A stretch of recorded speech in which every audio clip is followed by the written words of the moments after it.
Live with studios in Midland and Odessa, you're watching CBS7 First Alert News at 9 on the CW West Texas. I can remember when I was in that place of help, and all I wanted was somebody to sit there in the pain with me, not necessarily do anything for me, but just to remind me that I am loved and I am a person worth a life. Springboard saved my life. I mean, I don't say that in any kind of dramatic way. I say it because it actually saved my life. Everything that's wonderful in my life today is a direct result of what happened there for me in 2014. Earlier this month, the Springboard Center in Midland celebrated their 25th anniversary of helping those battling addiction.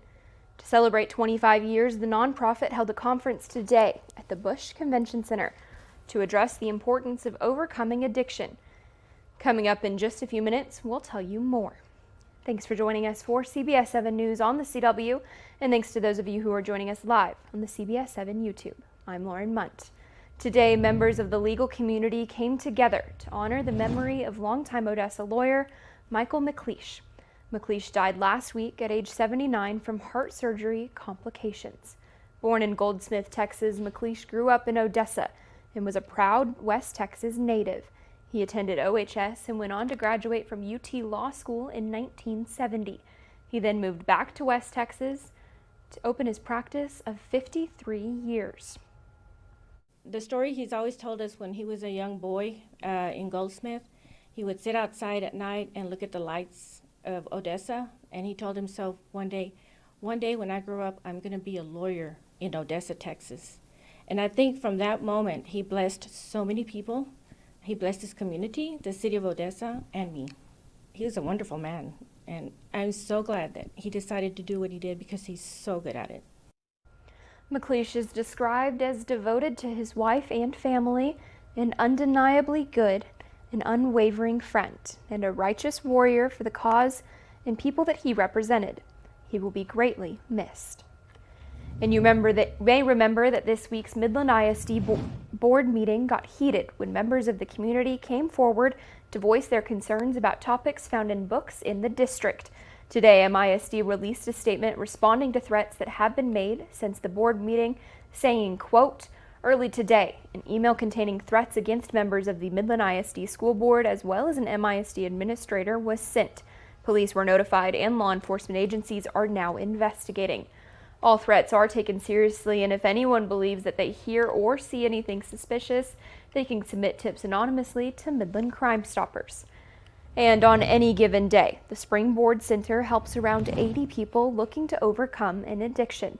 And in a given year, around 1,000 people. But they don't stop at helping the individuals who are battling addiction. They also help families. To celebrate 25 years, the Springboard Center held a conference at the Busch Convention Center to address the importance of overcoming addiction, the drug that is most frequently abused, alcohol. 75% of the Springboard Center's clients are men, with the average patient's age in the mid-30s. Within the Permian Basin, alcohol use averages 58%, while other drugs such as methamphetamine and cocaine use average 29%. Yeah, to see someone in recovery, they're able to help others in recovery better. You know, they've been there, they've done that, they understand. And so it's really about building community. If you know someone who is battling an addiction and want them to speak, you can call 432-620-0255 for help. And it's Women's History Month, a time to celebrate women for their contributions and achievements. And historically, there have been gaps between men's and women's health treatment. Some of those persist today. Obvious differences in organs create health differences between the two sexes, but women often present unique symptoms for common health issues. That's due to the past. In 1977, the FDA banned any women considered to have childbearing potential from participating in clinical trials. Then in 1993, Congress wrote a law requiring the inclusion of women in those clinical trials. It's now part of the Initiative for Sex and Gender-Specific Health at the Laura W. Bush Institute, housed within Texas Tech. The institute funds research about women's health. General health is not necessarily women's health. Women's health is a little bit different. We are doing kind of the research now to understand that.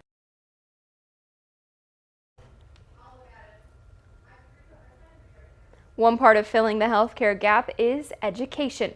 Hutton said many women aren't sure what routine care they need, like annual cervical and breast cancer screenings.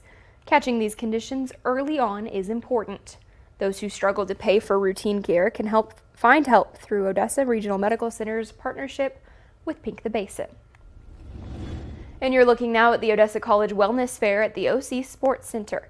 There were 50 organizations on hand to provide blood pressure tests, fitness class demonstrations, hand massages, healthy snacks, resources, and education on general health. The Wellness Fair is an annual event for OC and had a toiletries and food donation drive for the Wrangler Food Pantry. We're going to take a pause now and talk your weather forecast with Chief Meteorologist Tom Teefer-Teller. Tom, what can we expect this weekend? Well, getting ready for a nice start to the weekend. The second half, though, much different story. Today we got a jump start on things as temperatures warmed up a little bit. We'll update that Dryden temperature. I think the sensor had a little trouble there, but most areas, though, were into the upper 70s to low to mid 80s this afternoon across the area. Looking at our live iCam in Odessa, quiet evening, as we do have that waning, I should say a waxing gibbous moon, almost to the full moon out there. Temperatures upper 60s right now across the area, and the wind, well, we are seeing those out of the east now, 10 to 15 miles an hour. They're going to come around to the northeast a little bit more as that next front starts to roll into the area, and that's not going to have a super impact on our temperatures, only the upper 40s overnight tonight, but a little more breeze tomorrow as it swings back around to the southeast, and a lot of wind on the way coming up on Sunday. Thank you, Tom. One local business owner is raising money for cancer patients in the Permian Basin by hosting a car show. The 4th annual Redneck Roundup Car and Truck Show is being held on April 13th, and the goal is to raise $50,000. The event will feature over 300 cars, music, food, and raffles.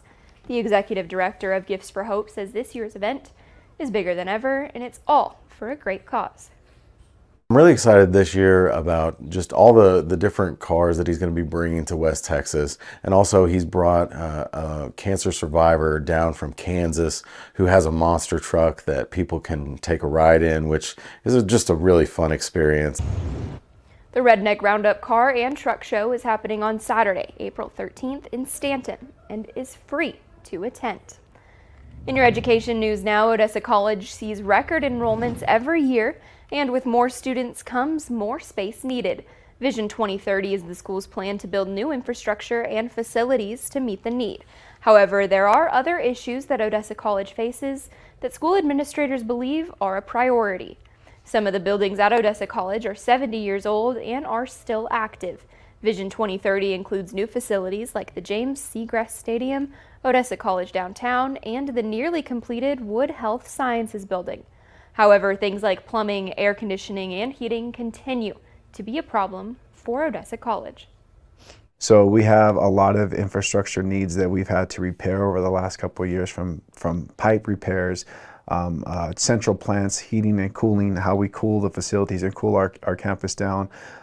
Plumbing is a major issue as we have a lot of failing infrastructure from aging facilities. Zartner says that this was simply a discussion so that the Board of Trustees can take in all the information and possibly come up with a solution. In the community now, the co-owners at Retro Funk Video Game Shop in Midland are hosting video game tournaments every weekend. They play older video games from the 80s and 90s, as well as some modern ones. CBS7's Armando Gomez spoke with the owners about their plans for the future. Armando? Both co-owners aim to start a video game team representing West Texas that they can go and compete in the video game tournaments across the nation. And both co-owners said that this is something that Midland has been missing. Raul Mendez and Marco Ramos started bringing nostalgia to the Permian Basin through conventions, selling old games and consoles. Now they have a storefront called Retro Funk. Well, we're trying to provide like a hub for gamers, and something that Midland was missing was something that we are providing now, which is the retro gaming aspect, which is consoles, games. In the past, gamers had to travel outside of Midland to compete in tournaments. Now with Retro Funk's tournaments, they can stay in their backyard. So Midland was missing that. There was, that niche that people needed. They would go out to Odessa, Lubbock, Dallas, just to participate in these tournaments.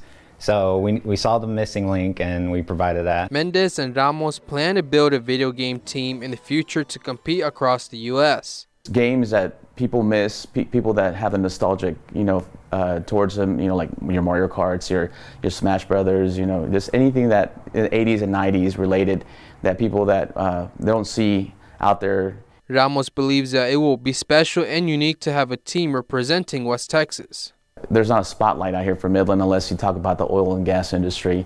So to do something else, something more niche or just something more mainstream, that would be that would put a feather in our hat for sure. For now, the first step is for them to have tournaments here every weekend at Retro Funk, and hopefully they can start a movement in the future. For CBS7 First Alert News, I'm Armando Gomez.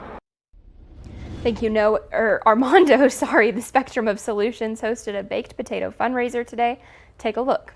It's all to raise money for their self-advocates. Those are clients who have intellectual and developmental disabilities, and they're high-functioning. They helped serve and prepare over 300 potatoes this afternoon. And this summer, the group is headed to DFW and the Great Wolf Lodge. They go on at least one trip out of town together a year. So this year they're going to Grapevine, and they're going to Great Wolf Lodge and doing some other fun stuff like perhaps Lego land out there or the aquarium.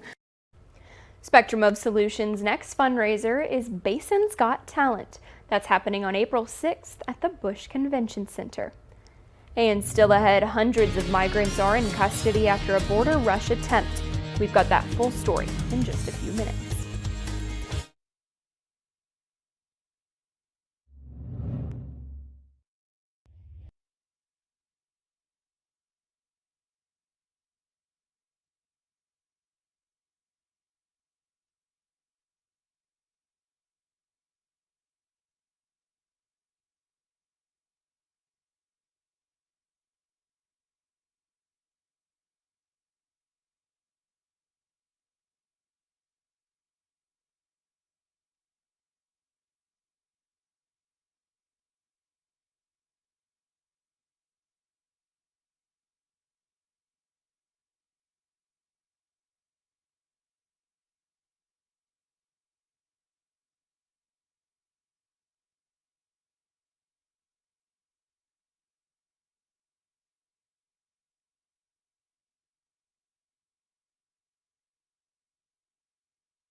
New video from El Paso shows a hectic scene at the border.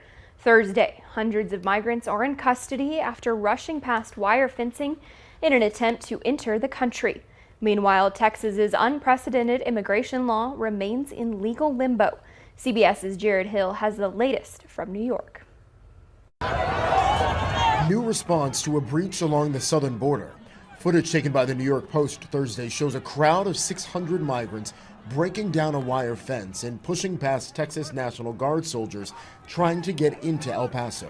The state's governor, Greg Abbott, posted on social media, the Department of Public Safety is instructed to arrest every illegal immigrant involved for criminal trespass and destruction of property. They are being misinformed by the transnational criminal organizations. They come all this way thinking that BSI 36 is a legal point to enter the country illegally, and it is not. The moment of chaos along the border in El Paso comes as the state's sweeping new immigration legislation, SB 4, remains caught up in the courts. The Department of Justice argues SB 4 is unconstitutional, that immigration policy is the job of the federal government, not the states. Texas officials, though, say SB 4 follows federal immigration law. Law enforcement, like the sheriff in El Paso, worry they don't have the resources or training to carry out SB 4 if it's allowed to stand. We have about 270 police officers, and this issue could quickly exhaust those resources for our community. Jared Hill, CBS News. Customs and Border Protection said that all migrants from the group that rushed the border have been moved from the site. Additional CBP personnel was also deployed, and officials in Mexico said that yesterday they plan to provide legal support for migrants from their country who face issues at the border. Pretty quiet weather conditions out there this evening, but that's going to change with the wind this weekend. We'll talk about it up next.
Now, from the CBS7 First Alert Weather Center, here's Chief Meteorologist Tom Tiefertiller.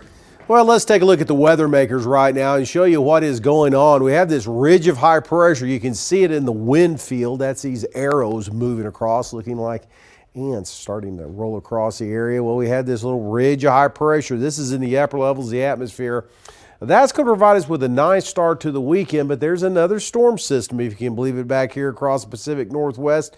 That's going to drop down into the Rocky Mountains. We're going to see surface low pressure develop and another Pacific storm system and cold front developing that's going to bring a lot of wind to the forecast, and that's going to happen starting tomorrow, but especially on Sunday. Sunday looks like a good day to stay in because of the wind and dust. We're just now getting rid of this storm system here spinning across the southeast U.S. That's what brought us to showers yesterday.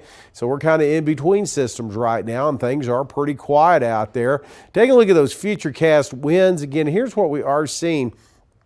We're going to see an east wind with a weak front tonight. That front's going to wash out. Then we'll be dealing with a southeasterly wind. It's going to be rather gusty tomorrow, so it is going to be a little blustery in the afternoon and evening hours. Sustained winds upwards to 30 miles an hour plus in a few locations across the Trans-Pecos, even into the Permian Basin. That'll continue into the evening hours before things let up a little bit, but not too much into the overnight hours. Looking very blustery as that storm system winds up to our north, and we could see sustained winds upwards to 40 miles an hour by the afternoon hours, with gusts above 60 miles an hour at times. So extremely strong winds. It looks like a high wind event developing for West Texas for Sunday. So keep that in mind. We're also going to see areas of blowing dust, and also with this comes a high to maybe a critical fire danger. So outdoor burning is not recommended at all this evening. All the thunderstorms are going to be well off to our east associated with this system. Quiet tonight. About 49 on the overnight low with that light east wind, but that wind's going to start back up tomorrow, coming around to the southeast and rather gusty above 30 miles an hour across parts of the Trans-Pecos Permian Basin, really all of West Texas coming up for tomorrow afternoon. The real winds roll in on Wednesday. Again, high winds are going to be a possibility, and then we'll be looking at behind that front, a little more breeze in our forecast, but some cooler temperatures next week, and again, rain staying out of our forecast. The Senate takes up a bill to fund the government and avoid a shutdown. Those details are next.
Congress is moving forward on steps to avoid a last-minute shutdown. The House passed a bill to keep the government open, and the Senate is expected to follow suit this evening. But even though the measure passed with bipartisan support in the House, it may come at a price for Speaker Mike Johnson. Willie James Inman has more details from Capitol Hill.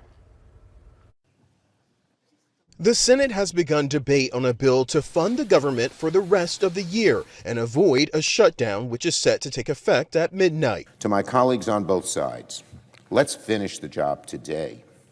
Let's avoid even a weekend shutdown. The Senate took up the bill after the House passed it with broad bipartisan support. On this vote, the yeas are 286, the nays are 134. The funding bill passed in the House despite stiff opposition from the right wing of the Republican Party, who say spending is too high and it doesn't address the real crisis in the country. Some will say that the Republicans are in the majority in the House, but it's clear that the Democrats own the Speaker's gavel. Because this bill, it's not a Republican piece of legislation. It's keeping the border open. The last time Republicans passed a spending bill over the objections of the far right, it cost House Speaker Kevin McCarthy his job. And history may be about to repeat itself with current House Speaker Mike Johnson. This is basically a warning. Georgia Congresswoman Marjorie Taylor Greene filed a motion to vacate the Speaker's chair. It's time for us to go through the process, take our time, and find a new Speaker of the House that will stand with Republicans and our Republican majority instead of standing with the Democrats. Johnson says he's not concerned. I don't operate in fear, no. We have to do the job and we have to govern, and that's what we're doing day by day. House members are going on a 2-week recess, which could give Johnson time to convince Greene to withdraw the motion. Willie James Inman, CBS News, Capitol Hill. Still ahead, one froggy friend now has an ancient species named after him. We'll tell you more about it up next.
All right, before we go, researchers have discovered a prehistoric amphibian believed to have lived over 270 million years ago, and they've named it after an iconic froggy celebrity. Who do you think it is? Kermit the Kermit the Frog. This is the Kermitops gratis, and I hope I'm saying it right. Paleontologists at the Smithsonian National Museum named it after the Muppet icon, Kermit, because it's got big oval eye sockets and a cartoonish grin. He's kind of cute.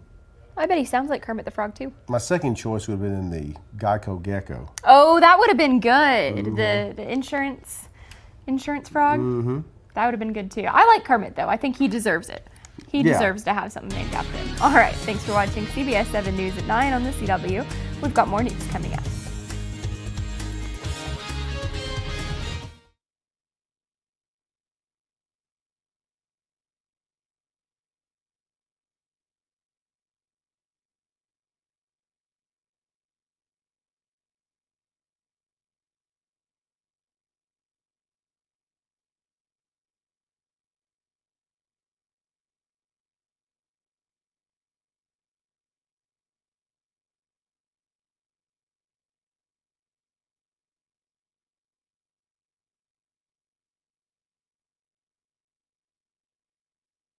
Well, a good Saturday morning to everyone. Bigger changes are on the way this weekend. Thought it was going to be a nice one, but another Pacific storm system and cold front is going to bring some wind to the forecast, especially coming up on Sunday when we could be looking at some of those gusts above 50 miles an hour with blowing dust and higher fire danger concerns.